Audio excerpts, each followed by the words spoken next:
अब आपको दो चुनावों के नतीजे दिखाते हैं।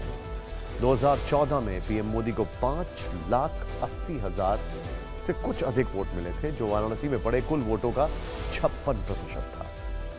अपने पहले संसदीय चुनाव में पीएम मोदी ने करीब 3,72,000 वोटों के अंतर से जीत दर्ज की, जबकि दूसरे नंबर पर आम आदमी पार्टी के अरविंद केजरीवाल थे, जिन्हें 2 लाख से अधिक वोट मिले, जो वाराणसी में पड़े कुल वोट का 20% था।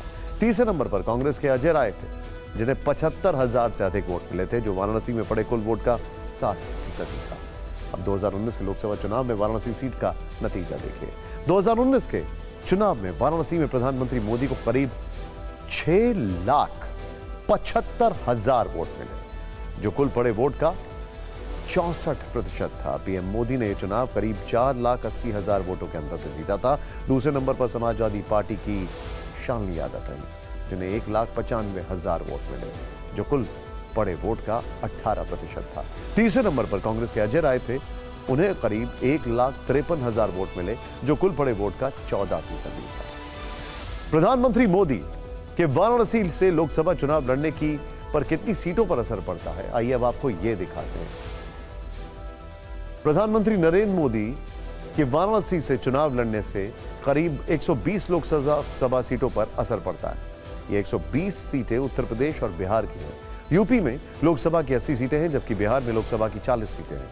2014 और 2019 के चुनाव में नरेंद्र मोदी के वाराणसी से चुनाव लड़ने का इन दोनों राज्यों के नतीजों पर क्या असर पड़ा, अब आपको वो भी दिखाते हैं। 2014 के लोकसभा चुनाव में यूपी की 80 सीटों में से एनडीए को 73 सीटों पर जीत मिली। इनमें अपना दल की 2 सीट शामिल है। 2014 में यूपी में एनडीए का वोट शेयर 43% था। अब बिहार में मोदी मैजिक का नतीजा देखिए।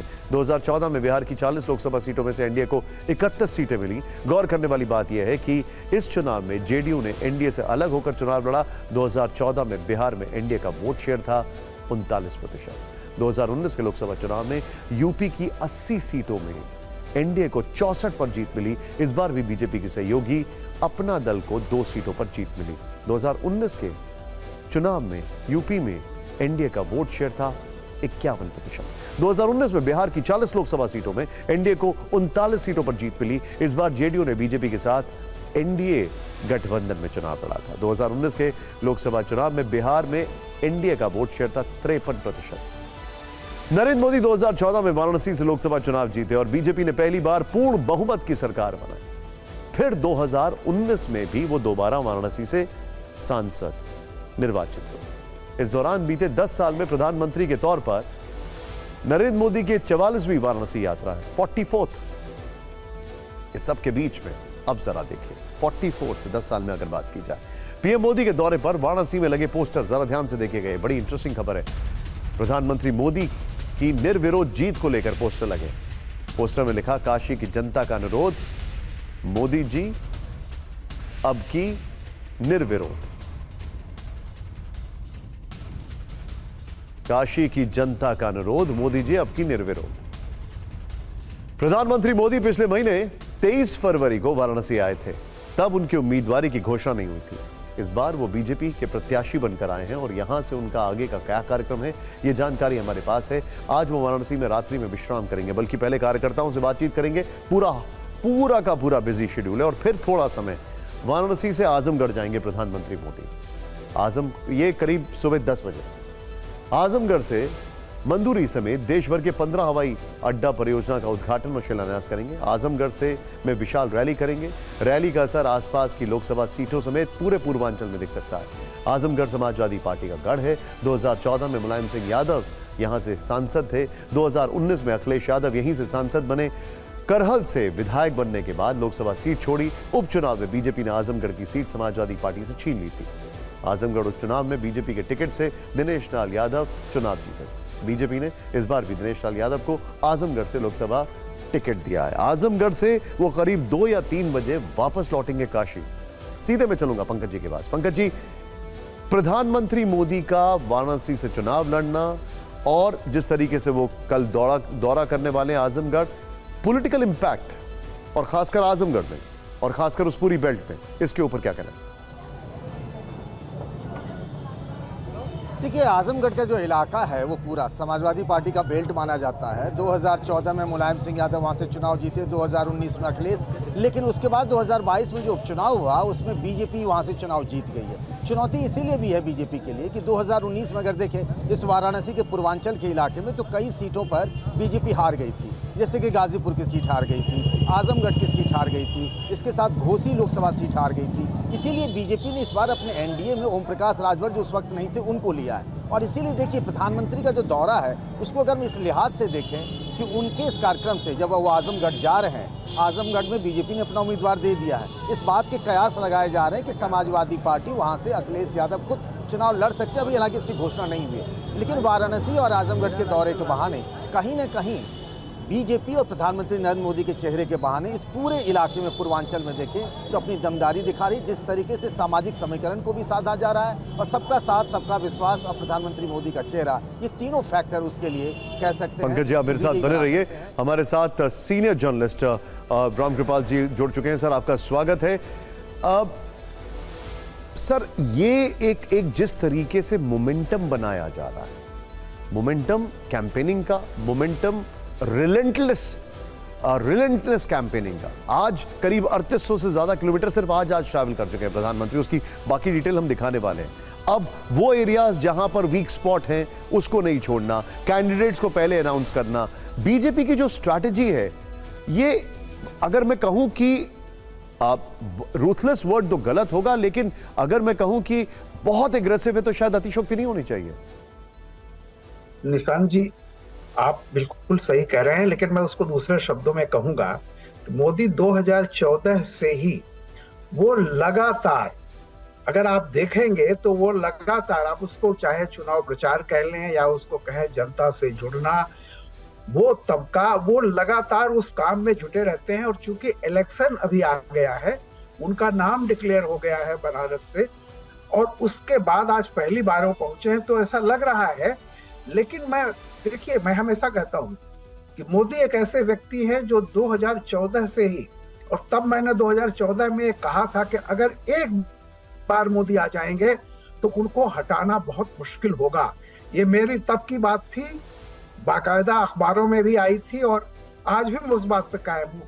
तो मोदी उस सर, एक बड़ा छोटा सा एग्जाम्पल मैं आपसे पूछना चाहूंगा, बड़ा छोटा सा, और इस खबर से थोड़ा सा डाइग्रेस कर रहा हूं। जी। आज इन्होंने अलायंस किया टीडीपी के साथ जी। एक और साउथ के स्टार हैं, उनकी पार्टी के साथ अलायंस किया। दूसरी तरफ इनके जितने भी अर्थमेटिक्स हैं अलायंस के, या यूपी कैबिनेट का जो एक्सपेंशन हुआ, जो अभी पंकज जी बता रहे थे, वो सारी चीजें। दूसरी तरफ अगर मैं इंडिया अलायंस की बात करूं, उनकी अभी भी स्ट्रेटेजाइजिंग या टिकटों पर सहमति या ये सारी चीजों पर अभी भी मंथन चल रहा है। क्या आपको ऐसा नहीं लगता है बीजेपी हर चीज में एक कदम दो कदम आगे निकलती जा रही है, और लास्ट मोमेंट पर जो लग रहा था कि बीजेपी कैसे चीजों को संभालेगी और इंडिया अलायंस मजबूत दिख रहा है, इसका ठीक उल्टा हो रहा है? निशांत जी, आपके चैनल पर ही मैंने, बल्कि 22 जनवरी से पहले ही मैंने एक बात कह दी थी कि अभी विपक्ष 2024 की बात कर रहा है और मोदी जी 24 साल आगे की बात कर रहे हैं।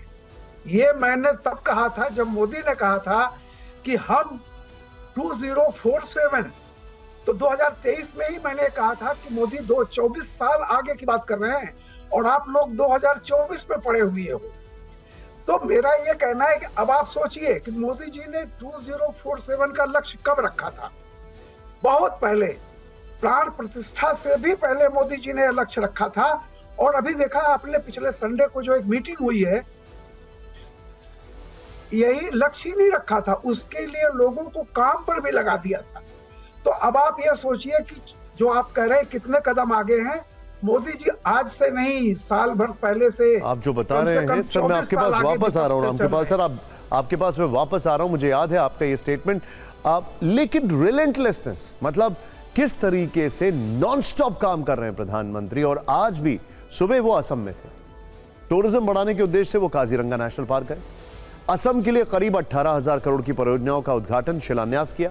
इसके बाद वो अरुणाचल प्रदेश पहुंचे, यहां चीन को काउंटर करने के लिए रणनीतिक रूप से अहम सेला टनल का उद्घाटन किया। इसके बाद वो दोपहर को पश्चिम बंगाल के सिलीगुड़ी पहुंचे, यहां 4500 करोड़ रुपए की विकास कार्यक्रमों की सौगात दी और देर शाम अपने संसदीय क्षेत्र वाराणसी पहुंच गए। ये पूरा जो आप देख रहे हैं, ये चारों, ये है करीब 3800 किलोमीटर सिर्फ एक दिन के अंदर, कुछ घंटे के अंदर। बाबा विश्वनाथ की भक्ति की। अब हम आपको उनके आज के अरुणाचल दौरे के बारे में बताते हैं, जिससे चीन को मिर्ची जरूर लगी होगी।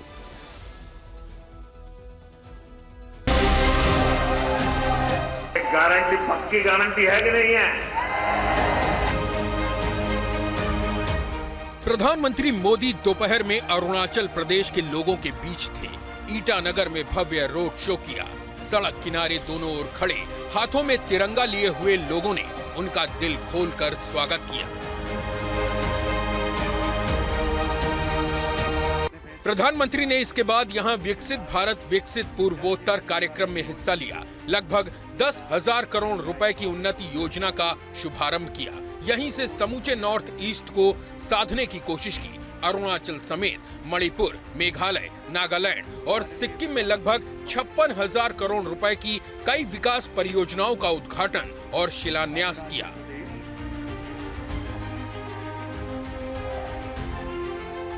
लेकिन इनमें सबसे अहम सेला टनल था, जिसका पर्दा हटते ही बीजिंग बेचैन हो उठा। असल में 13,000 फीट की ऊंचाई पर बना ये सेला टनल रणनीतिक रूप से बेहद अहम है। ऑल वेदर कनेक्टिविटी की खूबी के साथ इस टनल के जरिए भारतीय सैनिक बिना वक्त गंवाए LAC तक पहुंचेंगे और चीन के किसी भी दुस्साहस का फौरन जवाब दे पाएंगे।